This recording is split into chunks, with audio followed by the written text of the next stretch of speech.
Hey guys, and welcome to another episode of Yue Eats. I'm Yue, and today I'm at a really special restaurant here, a place that I've been meaning to review for a while now. And you know, I know I've been saying that a lot recently, but no, I really mean it. Like, this place, I really had to reserve well in advance. And yeah, I even had to change my reservation a few times based upon the conflicts I had in my real life. But today we're gonna eat at a Michelin Starred Korean barbecue restaurant, COTE. And this place is supposed to be an incredible Korean barbecue spot, and not only that, a lot of people consider it one of the best places, period, for beef and steak in the whole city.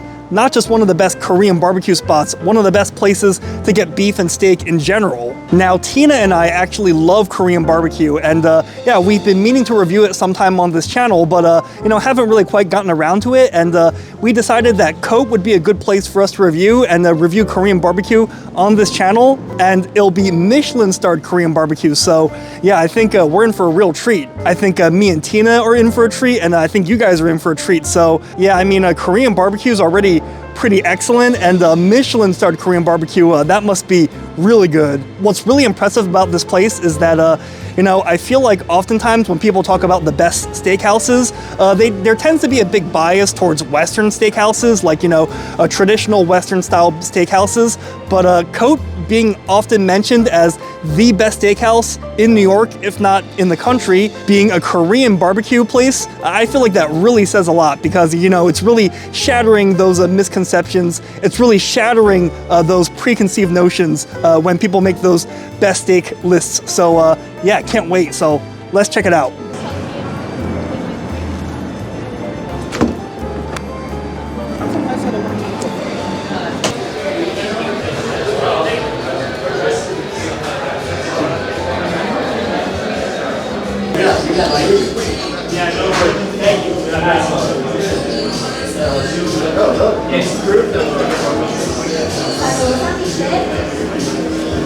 Okay guys, so we are now inside of COTE, and yeah, people say that this place is kind of like supposed to be like a fusion between like East meets West. Like, it's supposed to be like a Western steakhouse meets a Korean steakhouse, but at first, I don't know, I feel like at first impression, it kind of just looks like any other Korean barbecue spot, to be honest. It doesn't really look super Western to me, I don't know. Anyways, let's take a look at the menu. Maybe the menu will reveal more East meets West elements, because I feel like this kind of just looks like maybe a more contemporary, maybe a more modern, but it kind of just looks like a K-barbecue restaurant to me, not so much a steakhouse. Basically, here at COTE, we do everything family style. Okay. We do need both of you guys' participation in one menu, okay? Okay. With that in mind, there's 3 ways to enjoy dinner.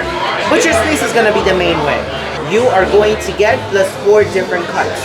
With that menu, you have enough space to add things to it.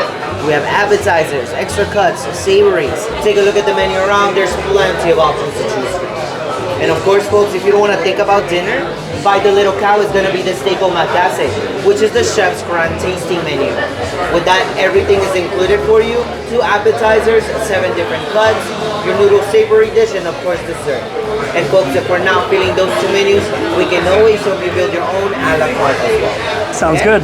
Oh, actually, you know, it was good that the server came and he explained the menu. But anyways, let's run through it real quick. So if you've never had Korean barbecue before, you gotta try it. It's kind of cool. Like, it's a real communal eating experience. You grill everything together. Usually you cook yourself. Here, I wonder if they're gonna cook for us, but it's a communal experience, kind of like hot pot. So if you haven't had it before, and if you like beef and like steak and stuff like that, I highly recommend it.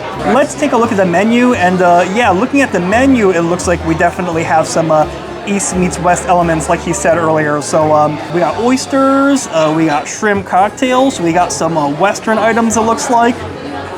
Caviar, yeah, so yeah, I guess these are the Western steakhouse elements here.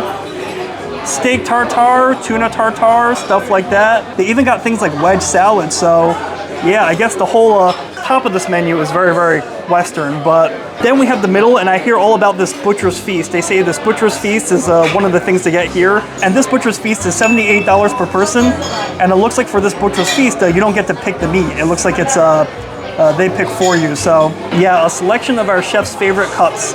Trust us. But then you also get some other appetizers, it looks like. You get a beef soup, it looks like, and a banchan.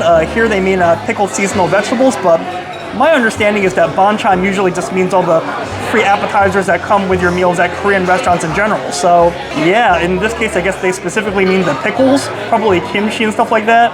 Then in addition to that, on the side here, I hear great things about some of these things, like the egg souffle, and then there's some stews, spicy kimchi stew.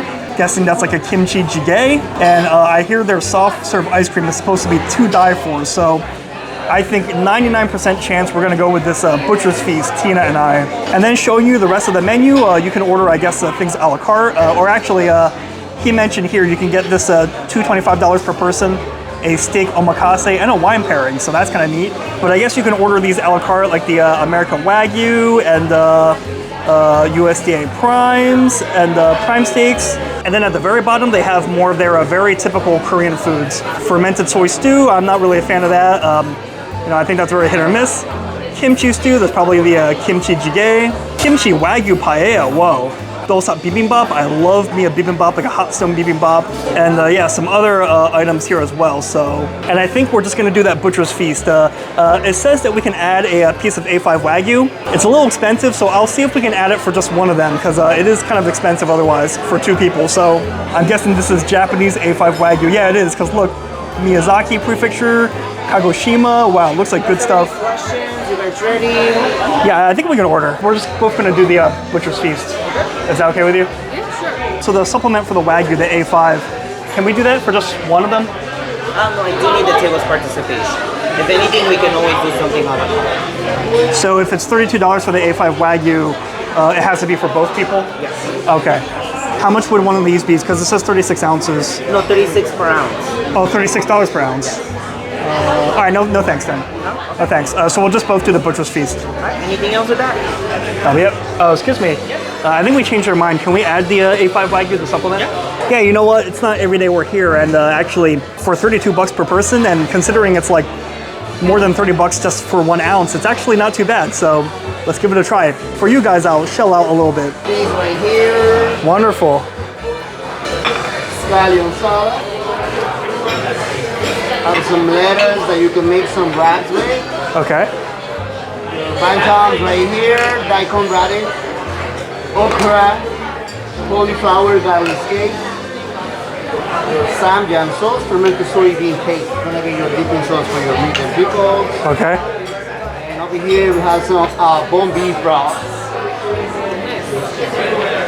Good. The server will be here. I'm gonna grill for you. Okay. Sounds good. I'm gonna start with your bone beef broth over here. Okay. Thank you. All right, guys. So our food arrived. All our banchans. And by the way, these this is not a salad. These are lettuces that you use to wrap the meat in if you want to eat it that way. But on the right there is a sauce if you want to dip your meat in it. And this is like a little, this is the beef soup that they give you, consomme, I believe. So let's try this. All right, cheers, guys.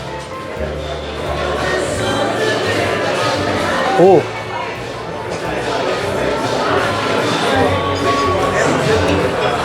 Oh, the soup is great, or the consomme. It's got like a really deep umami flavor. It's like the flavor of the beef without being too fatty, too heavy. Like, it's not too salty either. It's almost like you just taste the essence of the beef, like just the umami flavor of the beef and nothing else. Just the pure savory flavor, none of the oil, so it's great. So just dry aged beef fat for the broth. Okay. And some salt on your steak. That's all we do here, folks. We're gonna begin with USDA prime hanger steak. Whoa.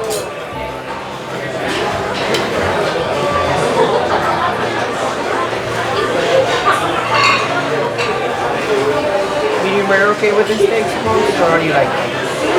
I'll do medium rare. Medium for you? Feel free to begin with everything on the table. Everything is ready to enjoy. If you guys haven't run out of anything, I'm more than happy to send you more, okay? Okay, sounds good. Thank you.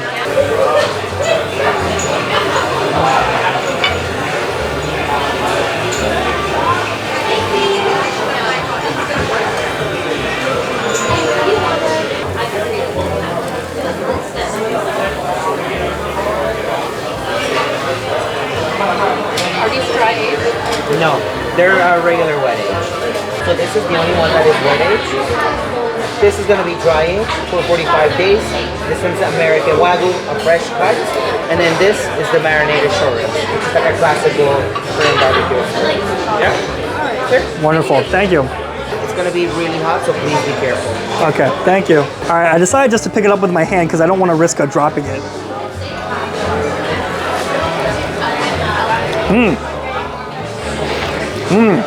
Similar to the beef consomme, you know, I don't want to use that umami buzzword too much, but it does taste like I feel like mushroom almost has stronger savory umami flavor than beef, so. That's excellent. The salt also tastes good. Like, it's not just ordinary salt. All right, so this is their hangar steak. This is wet aged, but the others are dry aged, so yeah. Cooked to a medium rare, so let's give these a try. All right, let's give it a try.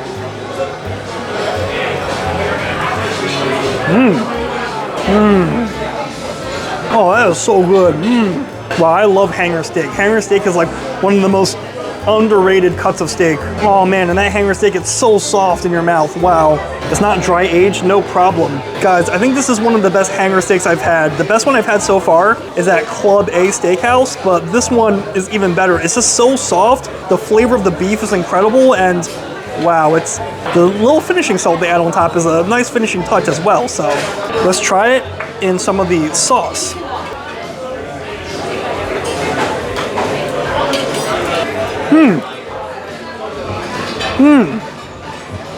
That dipping sauce is great. It's salty, it's garlicky. I forget what they said was in it, but it basically just tastes like salted garlic with like almost like a fermented flavor. It's so good, and usually I feel like good meat, you don't want to cover it up. But in this case, it kind of amplifies it, so wow. Let's try wrapping one in one of the leaves, see how that tastes.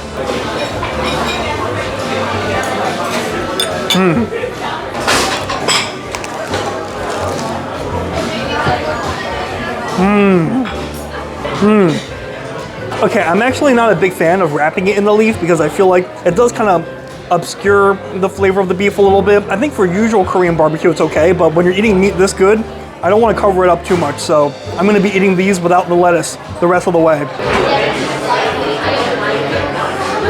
next up guys, it's going to be 45-day dry aged ribeye. Oh, wonderful. We do dry age all of our cuts in-house. If you guys are interested in checking it out, it's right downstairs exit to the restaurant. Oh, sounds good, thank you.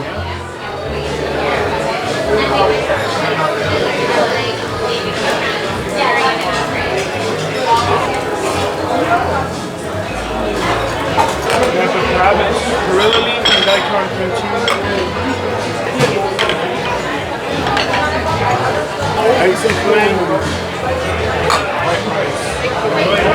Wow, okay, so there's a lot of stuff. I mean, it's 75 bucks, but you get quite a lot of food. I mean, I guess you don't really get much, meat, but this souffle looks pretty awesome. And you got two Korean soups, two kimchi jjigaes. So yeah, looking forward to this. So, all right, next up, these are ribeyes, and now these are dry aged. And well, I guess that's a decent medium rare. Maybe some parts are a little more rare than medium, but it's okay. So beautiful grill marks made right before our eyes.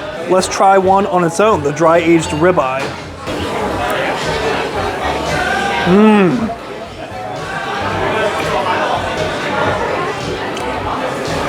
The ribeye's good, but I think I preferred the hanger steak. While he did salt it, I think it's still a little under-seasoned and it needs a little bit more salt. And ribeye is a really juicy, fatty cut, but in this case, I felt like this one was a little bit more dry, a little bit less fatty, but still very good. But because these ribeyes are a little bit under-salted, they are perfect candidates for the dipping sauce, which are salty and garlicky and really benefit from like a salty, kind of delicious Asian flavor.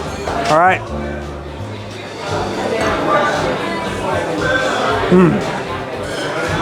Good, but in this case, it's mostly the flavor of the dipping sauce that's carrying it, so the ribeyes are only okay. In fact, I said I wasn't gonna use the lettuce leaves, but I changed my mind. I'm gonna use them because the ribeyes really need some work. So yeah, just gonna wrap these up in the leaves because I don't think they're quite juicy enough to eat just straight up. So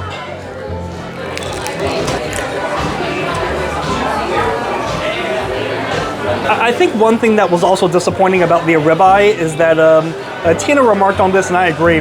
They really kind of lack dry aged flavor. Like, it's there, it's very faint, And maybe had they like seasoned it more, it would have brought it out more, but the dry aged flavor was pretty weak, I gotta say. So yeah, let's try some of the banchans, why don't we? These are some pickled radish kimchis.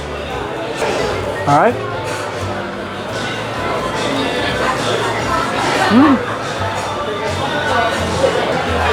And we'll try this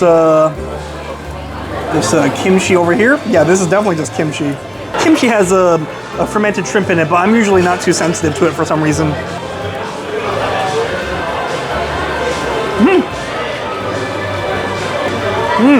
Their banchans are pretty nice. Yeah, their banchan overall are pretty nice. Even the vegetables, they're very well seasoned. Yeah, no, I feel like it does just taste like normal kimchi, but the flavor is like stronger. Like it's more. Yeah, the kimchi is good. It's more pickled, it's more fermented, and it's spicier, but not like overboard. So yeah, I mean, that's pretty much it. But I mean, if you go to a Korean restaurant, it's not gonna taste too different from banchans and kimchis you've had. But like I said, the pickled flavor, the fermented flavor is strong.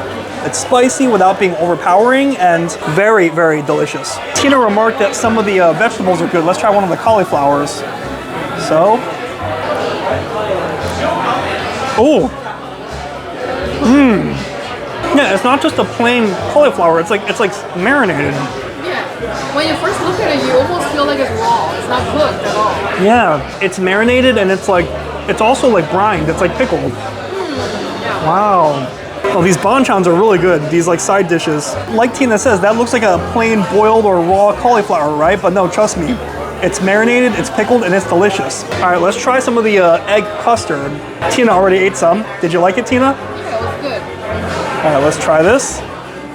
Looks like a nice, delicious steamed egg. All right. All right, let's try this this egg custard.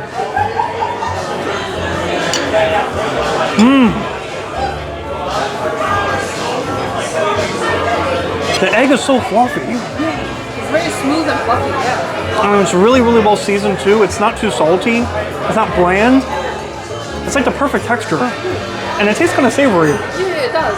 Almost kind of has like a subtle like navy flavor. I don't know what it is. Yeah, it's like savory. Guys, Tina ate like most of it already, but I don't blame her. There's not much of this, what was it, a souffle or like a steamed egg? There's not much left, but guys, I'm glad I got to eat some because, like I said, it's just so fluffy, yet the top layer is a little bit, a little bit drier. It complements well, and like the scallions inside, whatever else they stuck inside this makes it taste so savory and delicious, and just look at how bouncy this egg is, wow. Tina, you mind if I try some of this kimchi stew? Yeah, whatever you want.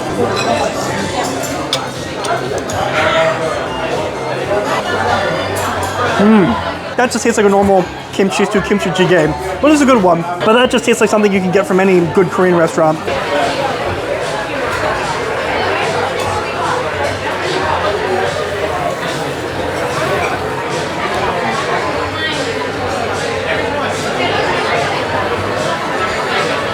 American Wagyu, flat iron.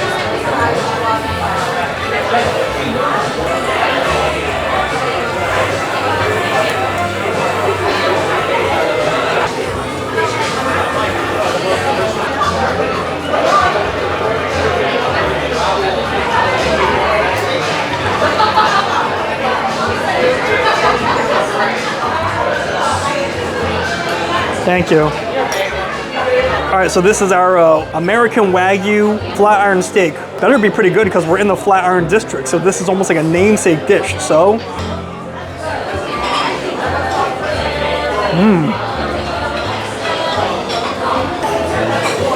it's juicy, but not as juicy as I was expecting, but I guess it's American Wagyu, not Japanese Wagyu.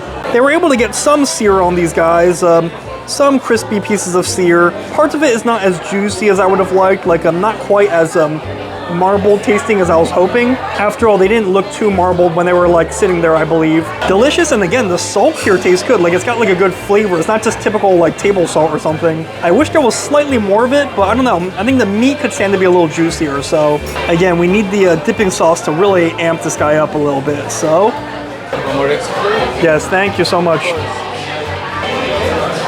Oh baby, this is the A5 Wagyu. Look at how marbled that guy looks. Wow, look at this incredible puffy souffle they brought us. I'm gonna break it. Tina ate most of the other ones, so I'm gonna grab a big piece of this one, if that's okay, Tina. Hey, don't apologize for enjoying your life. Oh man, look at this incredible egg souffle. Wow, look at this jiggliness. Okay. Oh, it's so hot. Almost gonna like burn the roof of my mouth from this.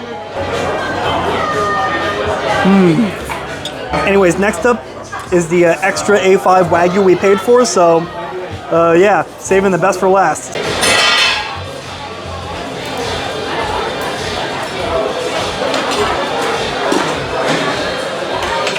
Thank you. Oh boy, this is the A5 Wagyu that we paid 35 bucks extra for. 64 between me and Tina.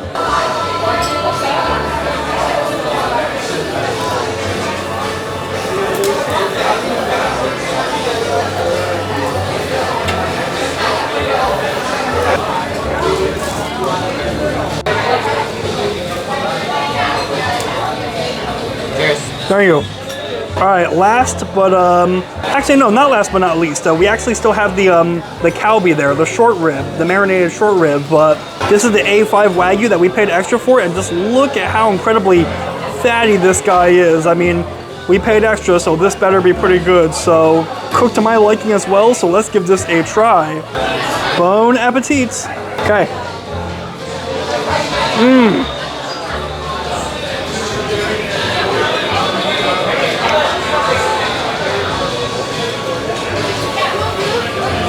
Oh, wow. I feel like after the hanger steak, the other two steaks after that were kind of less great. I would say they weren't bad, but they were just less good. That was, oh man, that was incredibly fatty, like melt in your mouth, melted fat bomb flavor. Like just look at how incredibly soft the steak is due to, you know, the marbling throughout from the Wagyu, from the A5 Wagyu. So it's just incredibly tender. So incredibly juicy. It's, oh my goodness, this is like heaven on earth. I mean, the best steak I've ever had up until this point was the ribeye steak at Fort Charles Prime Rib, and this one's up there. This one is up there among the best bites of meat I think I've ever had in my life. Wow, that was incredible. Guys, I'm not even gonna try to see what it tastes like with the sauce, with the dipping sauce, because I am not masking any of this flavor. Let's just very quickly heat it up, and then, yeah, it literally melts like butter. It tastes like butter almost too, like a meat flavored butter. I know that might sound kind of gross to some of you guys, but trust me, we mean that as a compliment. Top 3 bites of meat I've had in my whole life.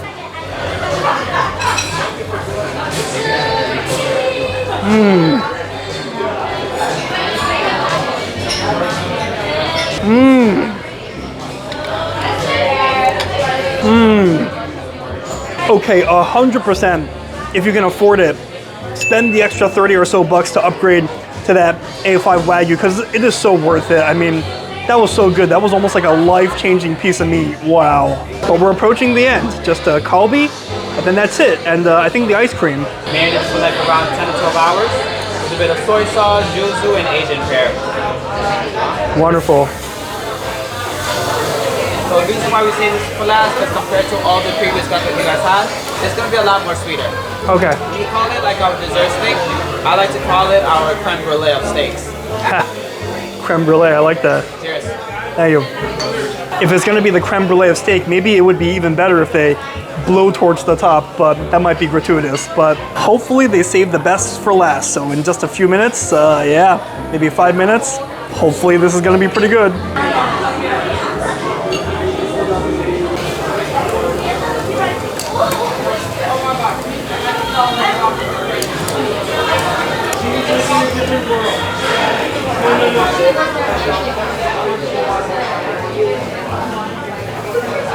Thank you.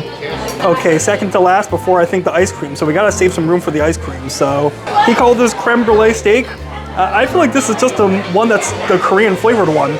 I feel like everything else was mostly just seasoned with salt. This one has like all the Korean seasonings, you know, soy sauce, pear, your typical bulgogi seasoning. So let's give this a try. Getting kind of full, so might need to take it easy on the banchans. So let's try this.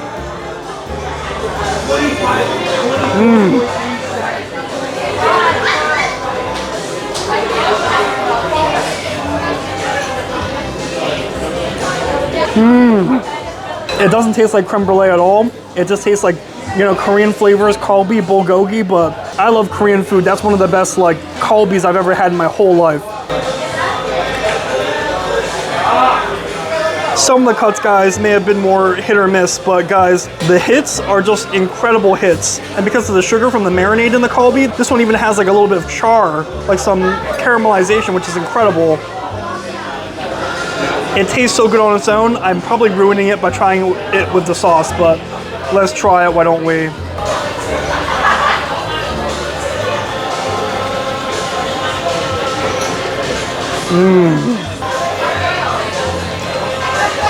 Wow. Like, it's salty from the soy sauce. It's sweet from like the pear and like the other sugar. There's definitely sugar that they're adding into this and the marinade.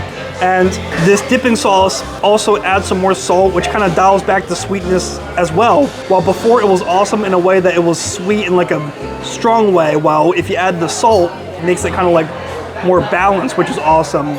Guys, there's like no wrong way to eat this. I'm grabbing one of these leaves. Wow, this is just out of this world.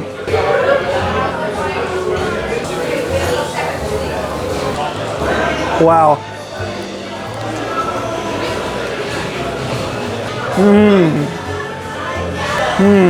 Hands down the best kalbi I've ever had. Wow, the marination on this is incredible. Wow. It's like the greatest of all time kalbi. It's like kalbi Brian. Alright. And guys, it's so much food, guys. You know, we made a dent in it, but there's so much left. I mean, we're gonna have a lot of leftovers. I'm gonna be looking forward to taking like these stews back. These can be like lunch or dinner the day after, and maybe for 1 or 2 days after, as well as what's left of that egg souffle. I don't know if that's gonna keep well, but guys, all that's left now is the ice cream. So one more thing before we wrap up the review. All right, guys, this is our last course. I hear great things about this ice cream. Oh, it's good? It's good. That good, huh? Not what I expected. All right, well, yeah, it's vanilla with caramel on top. It's a soft serve, so thank you. Cheers. Yeah, and there's the bill. Let's see what the damage is. Yeah, not cheap, but I've had more expensive videos for sure. Anyways, let's try this vanilla caramel ice cream. Why don't we?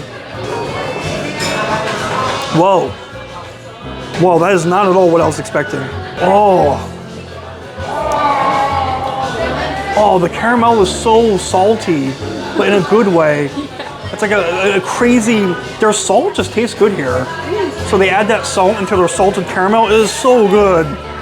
Ooh, it like brings out like, it just like has all the good qualities of caramel, like the slight sweetness, slight stickiness, like the perfect like sundae topping in this ice cream.